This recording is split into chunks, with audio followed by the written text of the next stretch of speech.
But okay, here is the segment that I said was the best thing I've seen on any wrestling television, WWE, AEW, whatever the case, in a while. Bron Breakker. Bron Breakker, I don't know what the guy's name was. It's McGee. Hey, give that guy credit, too. That guy did a good job. He did. He did a fucking great job. And I mean that literally. He did a great job. But this is how you get somebody over on television.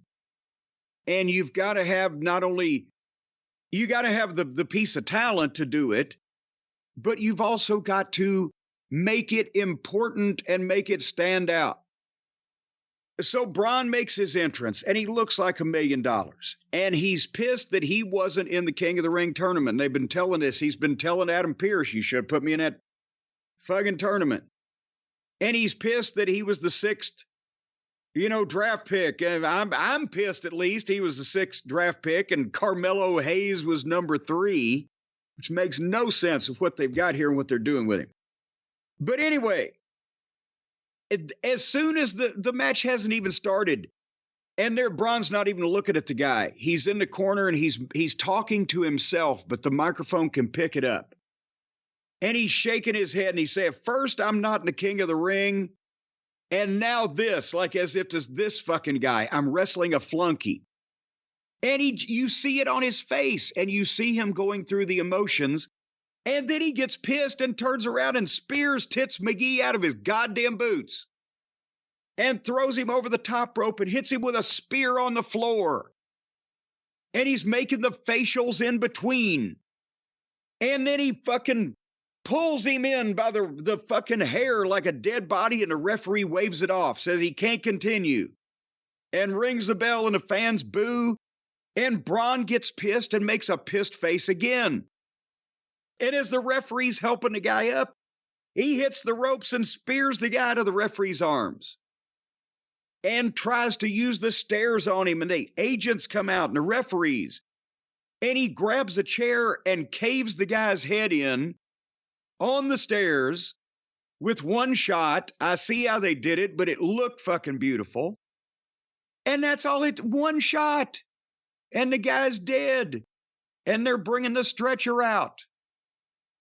And they go to it was perfect. And then later on, they come back from the break. On the other side of it, Bron's back there telling Adam Pearce off for not putting him in the King of the Ring. And this is what's going to happen. And then later on in the night, he spears somebody, I can't remember, in my notes, it doesn't matter who the fuck it was, Ricochet. Spears him through an equipment case in the back because he's just on a rampage. And this is wrestling, and this is getting somebody over as being dangerous. And it could have been done exactly the same way in 1980 or 1990 or 2000 or 2010, and it would have worked exactly the same way because it's timeless.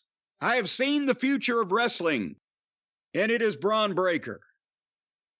All right, John Landau here. Just saw Bruce Springsteen for the first time. I have that Newsweek framed and hung on my wall. They're doing it right with him. The only complaint anyone could have would just be kind of a fan complaint. I wish they were doing everything quicker and he was getting elevated quicker, but they're making you want it. Whatever. As long as they don't blow it in like his first feud is like him and Baron Corbin or something. Yeah. If they do it right with him, it's going to mean a lot. But that's the thing, is that they don't have to hurry anything now because they're making so much fucking money.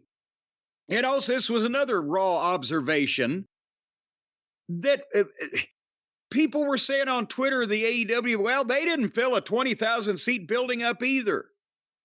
No, they had 10,000 people. And in the city of Greensboro, there's no place that can hold close to 10,000 people except the Coliseum. So if they wanted to sell tickets to all those people, that's a building they had to run. I believe that's a mitigating factor in running a building and not filling it all the way up. But they're arguing with 10,000. Well, they only had a half a house. Oh, God.